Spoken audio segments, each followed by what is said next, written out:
Maha Mumbai times. अल्पवयीन मित्राकडून मैत्रिणीला बाळ झाल्याची खळबळजनक घटना मान तालुक्यात घडली आहे. मान तालुक्यातील म्हसवड पोलीस ठाण्याच्या हद्दीतील एका अल्पवयीन मुलीची प्रसूती होऊन तिने अर्भकाला जन्म दिला. त्यानंतर बलात्काराची घटना उघड झाली. वर्गमित्रानं तिच्यावर अत्याचार केल्याची बाब उघड झाल्यानंतर त्याला अटक करण्यात आली. त्या 16 वर्षीय मुलीच्या गर्भारपणाच्या 8व्या महिन्यात प्रसूती झाली. नितीन धनाजी ढेरे, राहणार बनगरवाडी असं आरोपीचं नाव आहे. याबाबत म्हसवड पोलिसांनी दिलेल्या माहितीनुसार ऑगस्ट 2024 पासून आज अखेर मान तालुक्यातील देवापूर व दिघंजी तालुका आटपाडी येथील लॉजवर नेऊन अल्पवयीन मुलीचा वर्गमित्र नितीन धनाजी ढेरे, राहणार बनगरवाडी याने मुलगी अल्पवयीन आहे हे माहीत असून सुद्धा त्याने बरोबर मैत्रीचं नातं निर्माण करून आपण फिरायला जाऊ असं सांगून वारंवार दिघंजी येथील लॉजवर जाऊ असं सांगून जबरदस्तीने तसेच कॉलेजमध्ये बदनामी करण्याची धमकी देऊन अल्पवयीन मुलीच्या इच्छेविरुद्ध वारंवार शारीरिक संबंध ठेवून त्या अल्पवयीन मुलीला गरोदर केलं.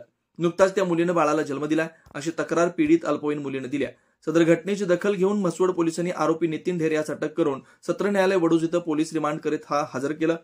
त्यावेळी माननीय न्यायालयानं 4 दिवस पोलीस कस्टडी रिमांड मंजूर केली.